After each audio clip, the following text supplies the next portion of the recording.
This one's just gonna be audio. So, I don't know how this is gonna fucking work in the grand scheme because we're just jumping into this fucking conversation from where we were. But, relating to comic book characters. So the reason why I say that Miss Marvel is a relatable character is because personally I have seen this. I personally do not relate to this character, the Indian version. Right. But my girl's best friend relates to this character because he himself is Indian and he is gay. So he does not fit in with the culture of the Indian culture, going to mosque and believing in all this stuff. They're very, very, very conservative, right? So he reads this character and he's like, oh my God, I understand wanting to be an American, wanting to fit in, not necessarily being an American because you can have pride in your own culture still, right. Yeah. But wanting to fit in with American culture. These are my friends. These are my people. They're into hip hop. They're into all these different things, right? This is what I want to be. I am a gay person. I want to fit in with this type of culture. My family will disown me for that. That is what she goes through as a comic book character. I personally have a friend who fucking passed away who also did these same things when we were younger. And this is one of my boy Eddie's best friends as well. We were three of us were the best friends. He himself, and I watched this happen, I can see how somebody else relates to this through that, is that they're not allowed to eat pork. They're not allowed to like do certain things. They're not allowed to drink and stuff, right? He wanted to. I remember the first time we had a pizza and it had pepperoni on it. He was like, I want to eat that. I want to fit in. I want to be along with these lines. That's the type of shit that this character is relating to and that these people connect to and relate to. For me personally, regardless of skin tone or anything like that, I relate to Static for the same reasons that I do relate to Spider-Man. It's a geeky kid, he's into comics, and he does various things, and he deals with balancing being a superhero and being a teenager and going through I love this girl, but I'm gonna date this girl because it's not popular, but it's like normal to date and like do these things. I did that. I dated a girl I didn't even fucking like because I thought I was supposed to date type stuff. And I did that while I was reading this comic. That was the type of stuff that I related to. So it is normal to relate to some of these characters in that regard. I agree with some of the stuff that you said in the sense like we shouldn't relate to like Superman, the Joker, villains and stuff like that. We've had this conversation before where I'm like, I never grew up thinking, oh, I want to see myself represented in comics or in any medium for that matter. I'm Mexican, but I'm not there like, oh, I want to see a Mexican superhero. Like, nah, that really didn't bother me much. If that's what you want to see, that's cool. But it didn't really bother me at all. I was like, whatever. Like, I like the Batman stories. I like the Superman stories now that I'm older. When I was a kid, I thought Superman was stupid and overrated. But when I actually sat down and started reading the comics, like, this is a cool comic. So I never kudos to your pals and your friends that see themselves represented on the television, but that's... Or paper. But I never really got that. That's not a thing. I understand that. I don't think that you should necessarily relate to all characters in all regards, but you can't then say that like you shouldn't relate to any character or anything like that. Like there are relatable instances, and those are some of course, sure, yeah, like. Which is weird because I feel like we're going to one of the posts I made a while back when you guys attacked me when I was like, hey, I actually like the daughter Starfire, and the same thing Russ is saying is the reason I said no, it's not. I can understand why people get turned off. That was a clear political fucking. No, I really think it's like what you said about Miss Marvel. There are people that can relate to that story where your mom or your parent is famous and you're just like a nobody. But that's a minute group of people that could relate. Very to that. fucking. I'm saying like we might think it's minute, but you know how your parents are like. They might not be famous, but you're the outcast in your family. We all go through that teenager moment. I can agree with that. Where we're rebellious. Remember, she dyes her hair. She doesn't know where she wants to exist. That's something that it doesn't matter about skin color. We all relate to those teenage years where we're trying to find out who we are, and we sometimes don't want to be our parents because of something that they might stand for. Sure, I can see that. Yeah, okay. That's why I felt like that was something that I'm glad I read. I'm not saying it's a great comic, right, but I can see why people would want to read that comic. How well did that comic do? Do you know? It's during the pandemic, so the numbers look a little Everything's weird. skewed. So, because I looked at the Barnes & Noble, so I was like, no, I don't think that's the numbers. But they're continuing. See that you and I had a conversation about that. I don't know if it was that comic specifically. It was a comic along those lines. It might have been the Gotham one or something, right? Gotham High. And we couldn't even freaking find like the exact numbers on that stuff. Like they're not even like posting them. But I think odd. The numbers, like I told you, because wasn't that clearly online comics? No, they had physical comics, so you get them at Barnes and Nobles. Okay. But that's what I said earlier. They had them at Barnes and Nobles. Did they? Mm-hmm. Because I remember at one point I sent you those numbers. I was like, no, it can't. Then I would assume that that's a decent comic if they actually put it out into other mediums other than just comic shops. Like, well, because remember, it's a graphic novel. So graphic novels do like. I went to Barnes and Nobles once. I saw the Killing Joke. So I'm like, okay, maybe they have a partnership. But in terms of sales, I think the sales are going to be bad now because it's bursting people's bubbles and it's making people a little uncomfortable, or dealing with subject matters that we just don't want to look at because, like we said, that girl isn't usually what sells in comics. But down the line, maybe 10 years, 20 years, the political culture will change. It's like, okay, it's acceptable to read these type of works. Like Ms. Marvel, she did start the whole... Well, she didn't start it, but hey, it made me, like, perfectly honest, I don't like those comics. I'm not a huge fan of Ms. Marvel. I read her debut. I read her a few issues into that. It didn't sit well necessarily with me. I am just saying that I can understand, certain people actually liking it. But I'd also, to be perfectly fair, don't think that it's like a large enough percentage of people that are relating to these characters for them to be selling. Well, they're going to move the dial. Are they going to move? That's what I'm saying. We have to look at it from any historical point of view. When something new happens, it takes a while for it to sometimes to catch on. It's called a cult following. So we'll have to see because, like, I mean, we could take Static as an example of that, and Milestone in general, Icon, Blood Syndicate, any of those characters. The only reason why why Milestone is getting I don't want to say reboot and like a resurrection essentially is because people were cult followers and they followed up on it for so long. Like, I'm one of those people, and I'm still reading the new comic now, whether I like it or not. And I think it's also the climate is starting to change. Black Panther does well, and you want to catch on and be like, oh, I rediscovered this, and oh my God, you read this will blow your mind. You know, like when we're in high school, you wear something that you think is lame, but someone else wears it, and it's like, oh man, I got to jump on that bandwagon, or I have to go back further in time, like with slang words, and it's like, bro, my grandma was saying that, but it catches on, so we have to see how it needs what is hip? What's going to happen in the next 5 years. We can't just say in the moment it's not moving something. Well, I mean, if history has taught us anything, then you are right, because it may not be hip now, but it may be niche or kitsch in the future. Same thing with, like, we're 90s kids. We grew up in the 90s. Mm-hmm. Now 90s is coming back because our generation is what's making the money, is what's buying the shit. Thus, Spider-Man Far From Home. I mean, that's like 2000 stuff, and what's his name? The other Spider-Man film that came out in 2012?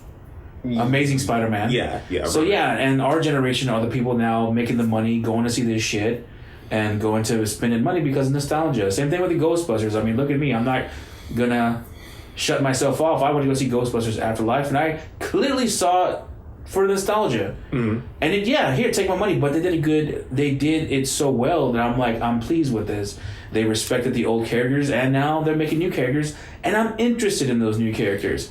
And it's your same reference to like Cobra Kai. Like there are for a few nostalgia things that are done well. And personally, like Tor and I obviously disagree on this. I think Spider-Man was done. The latest Spider-Man. What is now? My mind's going blank. Far From Home. Far From Home. Mm-hmm. No, Far From Home was the other one.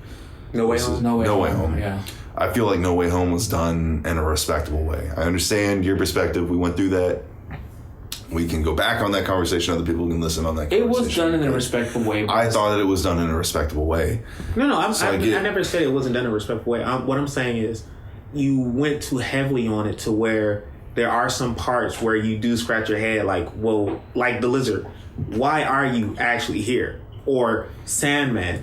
Your character switch is so fast and so dramatic. It's what's going on here that was my issues. That some of this is just like it's like what our friend said.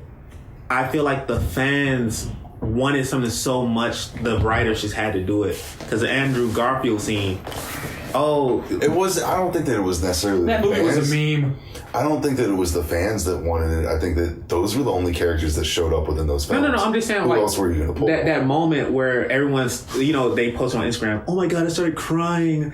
Oh, and I was there when this movie first came out. You fans weren't, No, I get you. They weren't screaming for that. Yeah. But I guess a small amount that became a big amount really wanted Andrew Garfield to have his redemption moment or his coming to God moment and stuff like that. Mm. But it was like, are we overlooking the fact that he's admitted, I didn't hold my punches? That means you killed people, bro, or you put people in the hospital.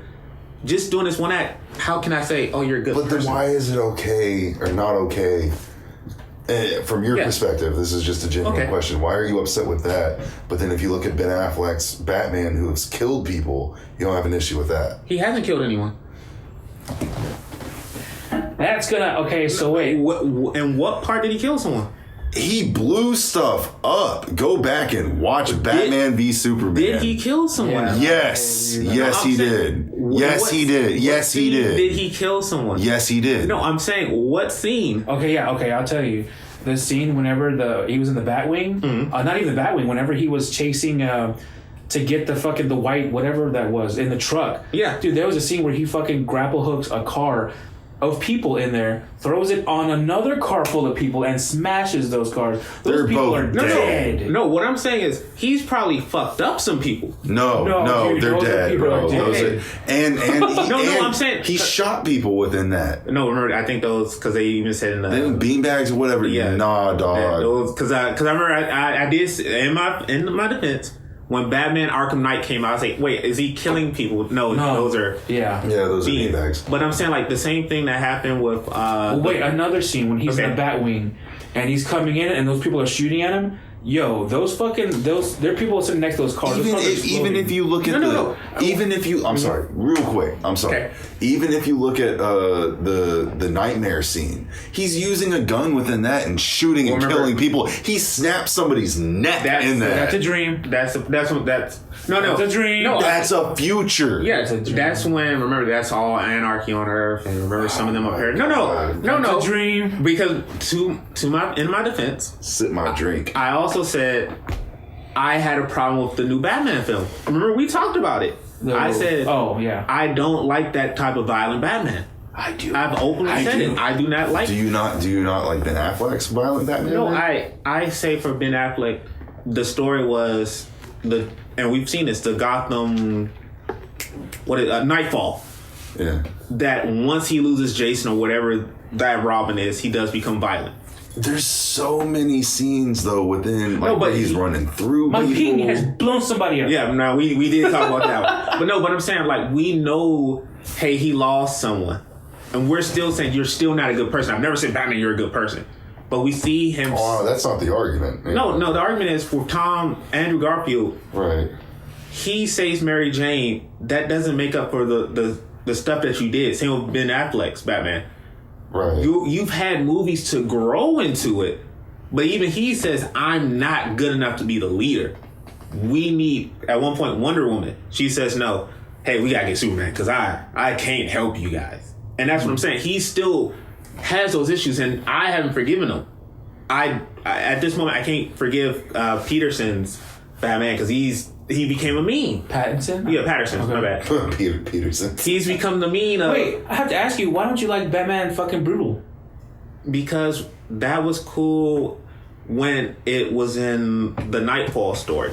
But we're going back to the Batman where he's not character driven anymore. It's what people have now joked about online. Where when you say Nightfall, you mean like the story, the art. Batman Brutal. What are you talking about? Well, remember when they said when he beats the shit. When so Jason, you're just saying when he's brutal. When he's like when Jason dies. Remember they say you became a lot more brutal in how you treat the prisoners. Okay. Yeah, got you. That's what I'm saying. When I think that's what Batman has to be though. There's a line that normally he doesn't like. You know the joke. You have a gram on you. I'm gonna break every bone in your body. Oh yeah, okay, yes. That's what I'm saying. That's far fetched. That's absurd. the Batman that I think the directors are going, and that's the Batman I don't want. I want the Batman to be a fully developed character that uses the shadows to his advantage. Now, I have a strong suit of armor. I'm just going to ding, ding, ding, ding. I like that too. You're a ninja. Did we forget he's a ninja? Well, maybe we don't know this rendition. I see your point on that. Like, I get you, but I'm still excited on the. Maybe this Pattinson didn't go to the what's it called, League of Shadows, or because that's going to be like a major element. Because Batman's always done that, right? I mean, he's had multiple teachers. Bruce, but on Ben Affleck's Batman didn't do it. Who? Ben Affleck's Batman didn't do it. Remember when we don't know that. The warehouse, he is kind of moving around like a ninja in the first scene. And that's what I'm saying. The very first scene where he runs across the rafters, that's what made him Batman to me. Yeah. That's the very first scene of them being like, no, they're scared, and they close the gate. But this one, he's taking shots, and it's like, and what are you doing? Okay. In the comic community, some people have said, yeah, like with Black Panther, yeah, Batman, you're relying too much on your gadgets. You're not the one, the detective or the ninja. I get that. For Pattinson, though, what's drawing me into that is that it's still more of like what seems to be at this point a detective story. Yeah. It's not just leaning on the. Well, that's what I'm saying for the trailer. I want more of that. Like, I love the Riddler. No more trailers. The Riddler, to me, I'm like, man, you're the one that makes me want to see it. But then when I see Batman, ding, ding, ding, ding, or breaking bones, I'm like, bro, like. But that's how you instill fear. Like, we can't kill this man. I like the vengeance scene, although I get what you're saying with where he's getting shot and he's not getting damaged and he's just going in and beating him. Because it's like, I get what you mean. I want more of that, he thinks, or like how the Arkham Knights. Maybe I'm trained by that. He pulls them out of the darkness type deal. Like, and that's how. The rafters, they're gone. Because like the first Batman movie, have you heard about him? Man, you tripping. Ain't no bat. That's how he creates the fear. You don't know he really exists. But the first trailer, whenever he's like, bam, bam, he's beating the shit out of a kid. Did you not see the fear in those kids' eyes? Yes, we need a brutal Batman. But that's what I'm saying. I'm not, me personally, I don't like it. I like the shadowy one, the one that. I think Batfleck did really well on. He did the shadowy things, and that's the one I've grown up with, where it's like, are we sure he exists? Well, if my arm is broken, we know he exists. But. Well, I mean, he was also branding people in that fucking film, so he existed. But see, then that's another argument, as if he's not physically himself killing people in that moment, but it's definitely stated anybody who has the brand is sent to prison and killed. So is he not giving them the death sentence? Is he not still killing? Yes, because to be fair, we had to go back to another Batman film. We had to go back to Batman Begins. The ending. I'm not going to kill you, but I'm not going to save you. Batman, you killed Ra's al Ghul, right? But I feel like with that, he's giving giving them a choice. The choice, but we know murderers will be murderers, right? And we have to be honest. It's also Gotham.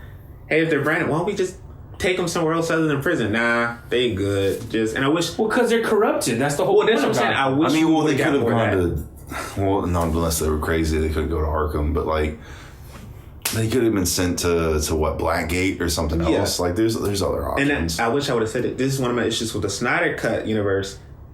We really don't learn anything about the side characters. That's true. Like I wish like Commissioner Gordon. Is there a Bullock? Well, we're about to. Well, who else is there that we could play off of? I mean, we got the general at the very end. It's like you could have helped us, right? I don't know, man. Torn. I think I lost a little bit.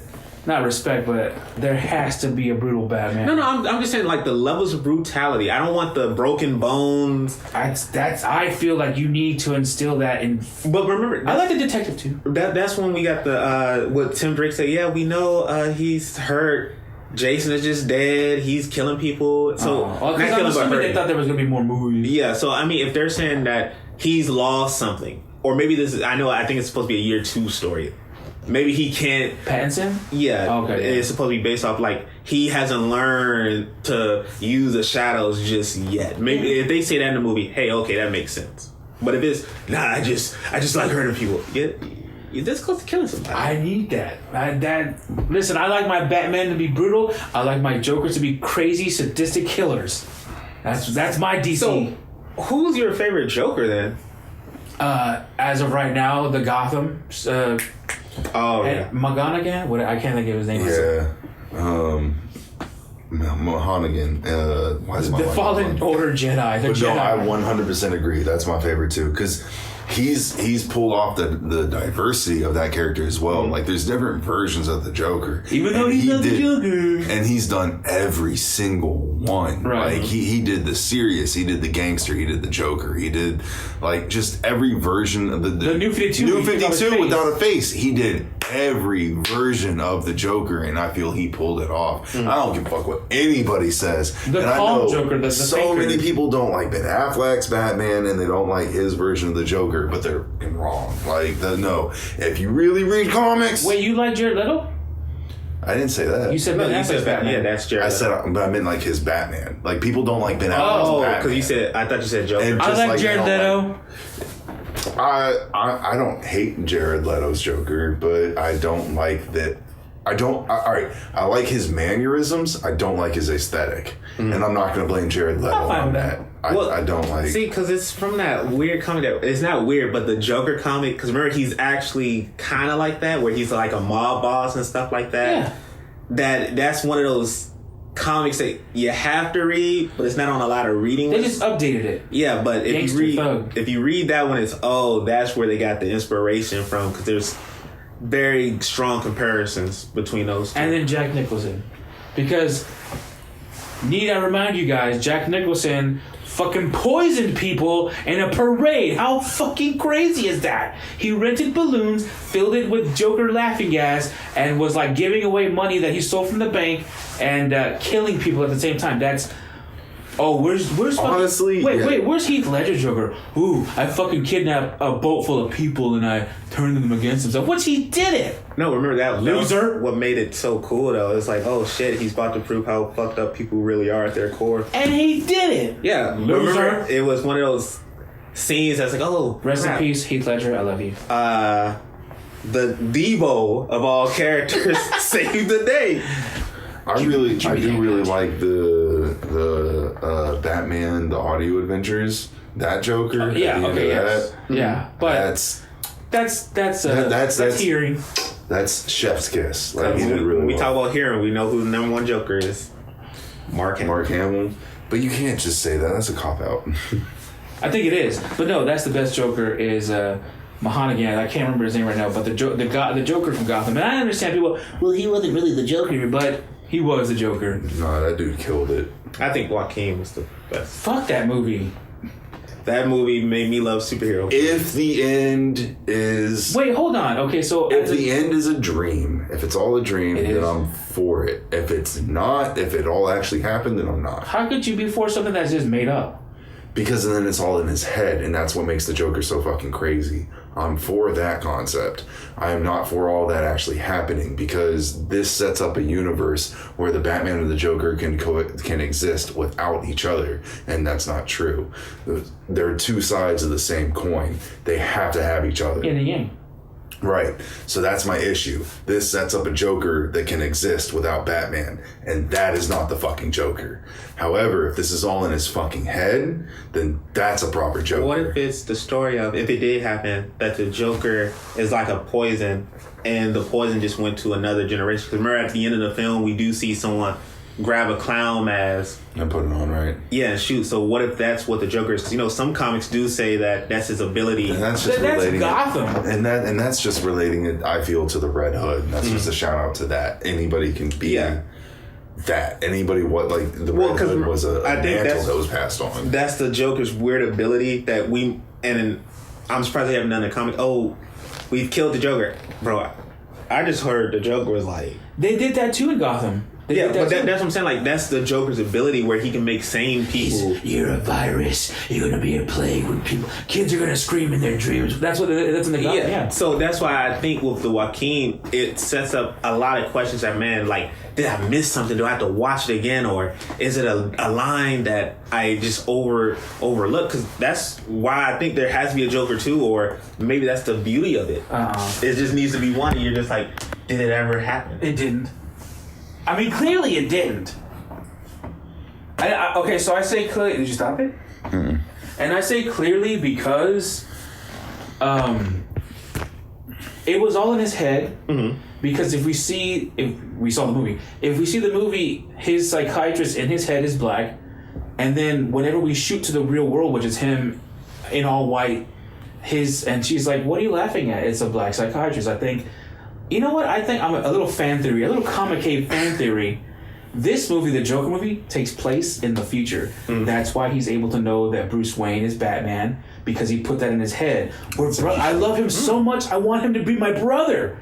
I love Bruce, Batman, so much. He's my brother. Why can't we just be together? Why can't we be family? The lady his psychiatrist got fired. She died. In his head. He fucking killed her. No, I'm trying to remember because I remember she said at the very end he kills her and walks out. He's taking her out. She's like, they don't give a shit about us. Yeah, that's the 70s looking shit. That's in his head. Okay, because I know at one point she says, "Yeah, we can't do this anymore. I'm sorry." Yeah, and that's when he has his mental breakdown. But that's what I'm saying. That's why I think the movie's so great, because we can have conversations like, "Did this happen? Did it not happen?" Did you ever play the Arkham Knight game? Mm-hmm. Remember in the last scene, or one of the last scenes of the Joker was taking over Batman's psyche? Remember where he's like, Batman's like, you hate to be forgotten.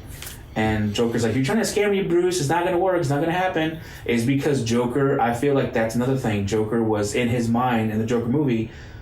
Chaos reigns. Remember that one scene in the Arkham Knight where he opens the door and there's like, Gotham's on fire. It's chaos. Mm-hmm. And I feel like that's what we got in the Joker movie, because we saw Gotham in chaos, and they're all, whenever Joaquin Phoenix did the smile, they accepted Joker. He's our king. Mm-hmm. He's the fucking clown prince of crime.